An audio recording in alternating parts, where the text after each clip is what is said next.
आपको प्रेमानंद जी द्वारा बताई गई बहुत प्यारी कहानी सुनाता हूँ। एक बार एक व्यक्ति होता है जो कि संत की बहुत सेवा करता है।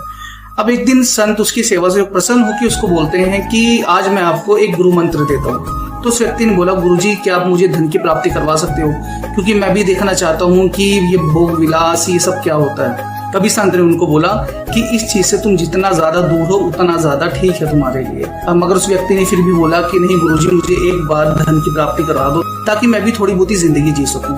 तो उसकी बात सुनते ही संत जी उसको एक मणि निकाल के देते हैं। अब वो उस व्यक्ति को बोलते हैं कि ये मणि तुम्हारे पास 1 हफ्ते तक रहेगी। इस मणि को तुम जिस भी लोहे से छुआ दोगे वो लोहा सोना बन जाएगा। अब वो व्यक्ति घर पर लोहा ढूंढना शुरू करता है। अब उसके पास सारा लोहा इकट्ठा करके मुश्किल से 100-200 ग्राम ही लोहा इकट्ठा होता है। वो सोचता है कि सबसे पहले मुझे लोहा इकट्ठा करना पड़ेगा ताकि मैं उससे ज्यादा से ज्यादा सोना बना पाऊं।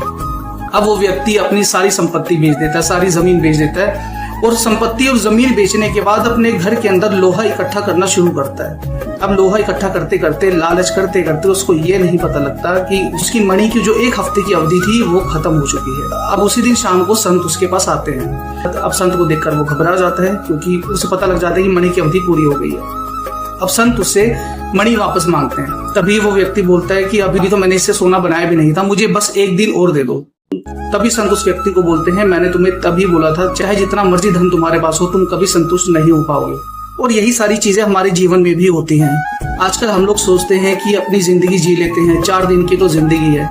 भगवान के नाम की बात रही तो चलो जब बुढ़ापा आएगा भगवान का नाम तब ले लिया जाएगा। लेकिन हम इतना नहीं जानते कि उस मणि की तरह 7 दिन कैसे हमारे जीवन के भी पूरे हो जाएं, हमें पता भी नहीं चलेगा।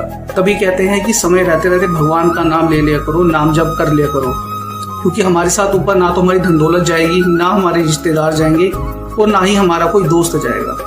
सिर्फ और सिर्फ जाएगा तो वो नाम जप और भगवान का नाम, क्योंकि भगवान का नाम ही वो रास्ता है जो कि हमें हमारे पापों से मुक्त करा सकता है।